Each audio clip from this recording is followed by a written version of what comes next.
Right, guys. So today I'm going to show you why your welcome series revenue is bad and what you can do about it. Right.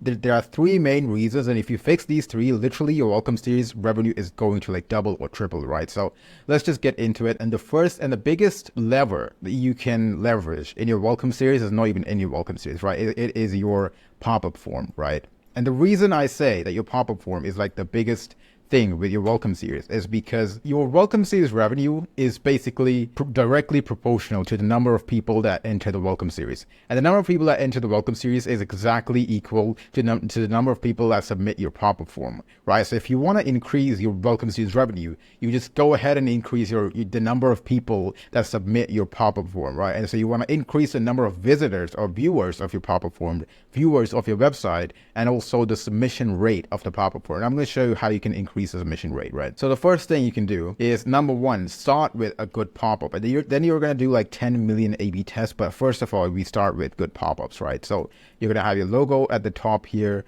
And then you're going to say something like get 10% off. One mistake I see people make is like the headline is like too complicated, and the person just can't understand what the headline, what the offer is to quick enough, because people these days, they have like weird ADHD induced by these dopamine things that they consume all day. So you have to be like really to the point.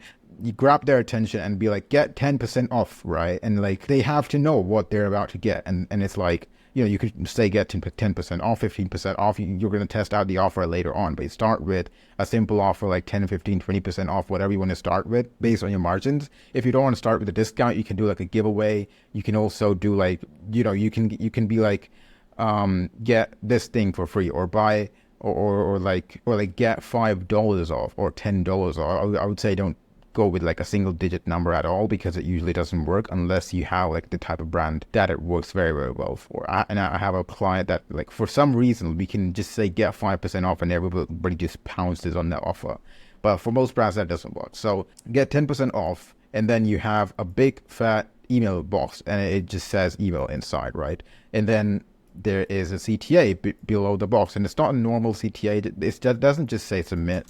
It says what? It says get 10% off, or it says claim your offer, right? Or it says whatever, grab the deal, whatever, right? Say any kind of CTA, and then in really small text, there's going to be no thanks, right? And this is the mobile pop-up, by the way.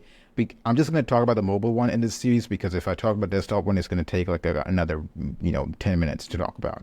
But and the reason I talk about mobile here is because your revenue is just going to be highest on mobile, and your submission numbers are going to be highest on mobile. So now that we have this simple form set up with like this this cross mark at the top, which by the way has to be translucent, because a lot of mistakes that people do is like they make it like completely like so freaking big that the customer is like, oh, I would rather click here than on this big green box. So anyway, don't make it that big. Just make it like 0.5 or 1x. You'll see the setting in like the pop-up editor.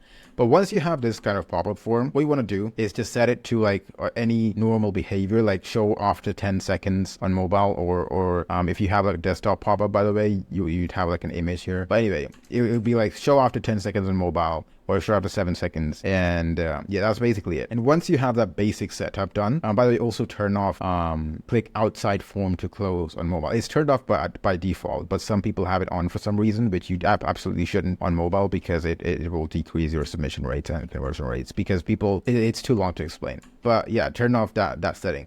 The next thing I wanted to say was that now you're going to do A/B tests, right? So you have this pop-up. Now there is a lot of stuff that you can A/B test, right? The main thing you can A/B test is the offer, right? But because this is the main part, the main reason that people are subscribing to your email series, right? So you could A/B test it. You could A/B test versus like 15% off, 20% off, or like like I said, $10 off, maybe $10 off versus 10% off.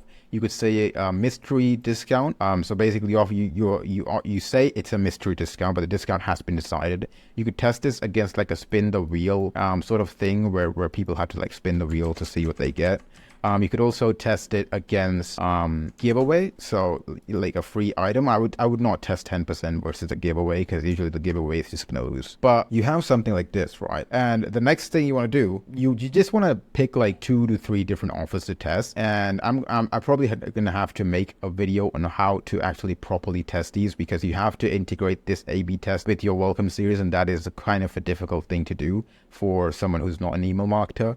But the offer testing is the most important lever in terms of increasing the submission rate of your pop-up, right? And yes, you click on this email for your welcome series, and now I'm going to tell you everything about pop-ups. But anyway, once you have your offer like kind of selected, let's just say you did like 3 or 4 or 5 different A/B tests, and you selected like, okay, 15% off. It gives us the most subscribers without eating up our margins, right? So now you've got your new pop-up that says like 15% off, right? The next thing you can test over here is a couple different things. I would recommend putting an image either at the bottom or at the top over here. And the image has to have a transparent background, right? I have tested this a lot of times, and this just works amazingly. So if the image has like a transparent background and it has images of your products or something related to your brand, like, so basically the image is going to be like rectangular and very rectangular, basically long, a horizontally long image. And your logo is going to be in the middle. And on the side, there's going to be like, you know, some of your products, right? Something like this. I don't know. You can do a lot of different. This is one thing I've done before for like small products, but there's like some brands have like really big products. And so they would go like this. And so the product would be cut off, which kind of looks cool. Another thing you can also do is like just take some random image from your website and make sure it has like a transparent background. Something you can do is like, let's say this is an image without a transparent background. You can put a gradient on top of it. I'm going to show you how to do this in Figma. Right, so let's just say you have an image like this, right? So you want to make it into like a really nice like rectangular image, right? So the first thing you want to do is crop out how much of the image you actually want, right? So I'm just going to say, you know what, this looks kind of cool. Okay. So this is what you want, but the bottom of the image is actually not transparent, right? So what can you do about it? So you go into Figma, you add a fill on top of it, and you select gradient. And then what we want to do is put this on the top middle of the image, and then put this here on the bottom middle of the image. And then what you want to do is, actually you don't do this, by the way. Okay, let me fix this. So what you want to do is make a rectangle that is exactly the size of the image. So basically a rectangle like this.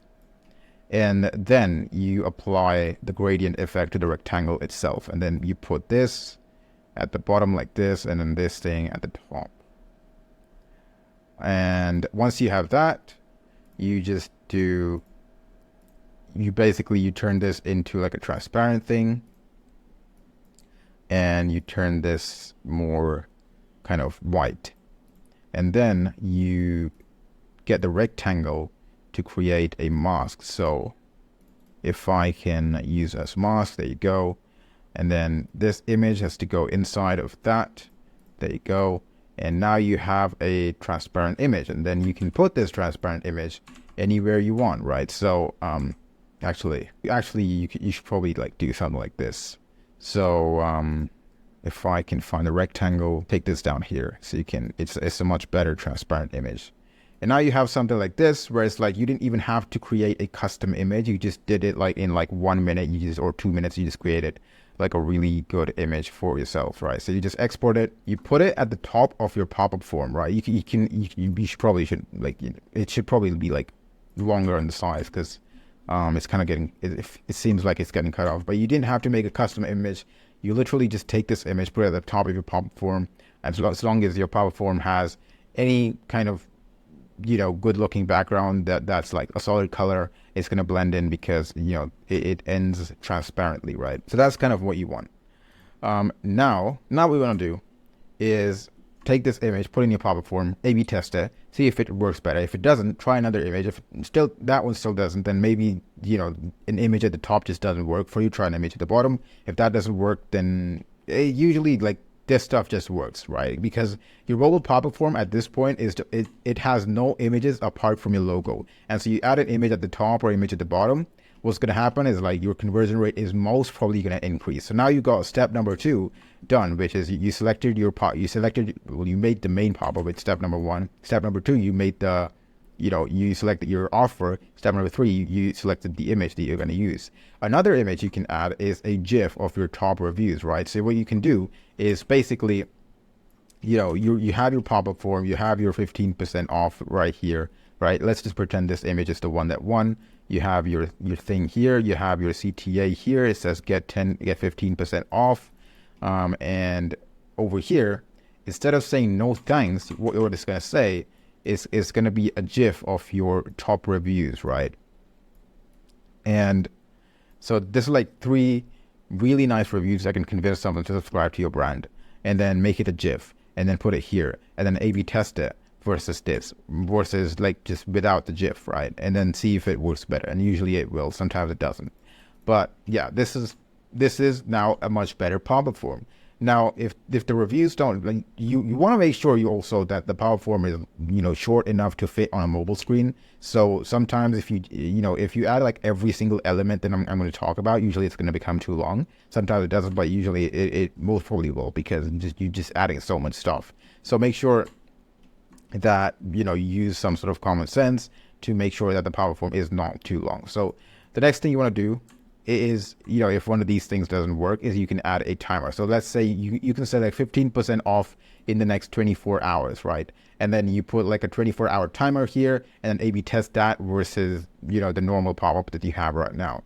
And then, one of those options is going to work. Another A/B test that you can do is, you can A/B test a CTA, right? So basically you A/B test, get 10% off versus like just a normal CTA, like submit or something like that, right? Usually get 10% off just works better, but you can A/B test that. You can also A/B test the subheading. So I forgot to mention, but usually you'll have like a subheading here. So like get 10%, get 15% off, subscribe to our whatever emails to get blah, blah, blah.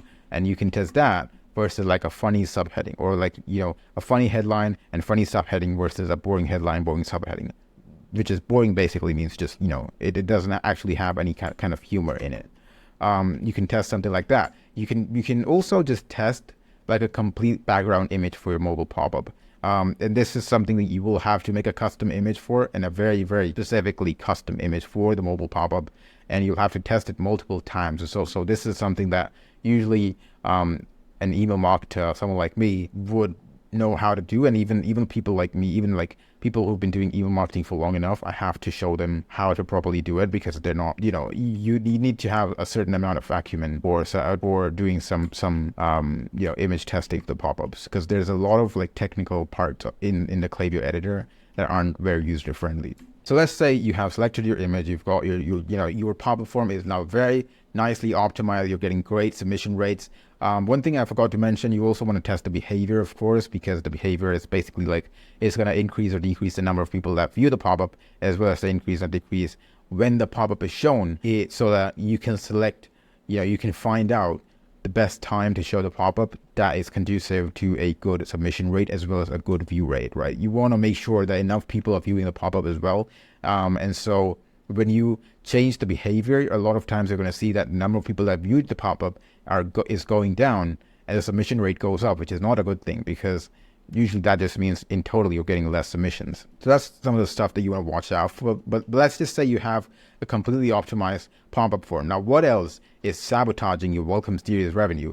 Well, the main thing is double opt-in, right? A lot of people have double opt-in. A lot of people have double opt-in enabled, right? And double opt-in is like the worst thing with emails, because it probably won't impact your welcome series revenue directly, but because people are not opted in, they're not going to like go into some of your other flows that require people to be opted in order for emails to be sent to them, right? And even your campaign, sometimes you'll just be sending to subscribed or opted in contacts, and these people, even though they have subscribed, they have opted in, because they haven't double opted in, they won't be counted as actually subscribed. And double opt-in, by the way, is basically someone subscribes on your pop-up, and then they get an email, and on this email they have to click the link again, it basically says click here to subscribe, whatever, or confirm your subscription. I'm sure you've received those types of emails, and they have to click and they go to the website and then they subscribe, right? And this is just, it's going to decrease your rate of the number of people that opt into your list, which you never want to decrease, right? A lot of people say like, oh, this keeps your list clean, and it does, but it also keeps a lot of good subscribers out of your list. And usually, if you follow proper deliverability practices and you clean your list regularly or manually, then you won't need double opt-in at all, right? And so always have double opt-in disabled, because it's just going to increase revenue when you have it disabled.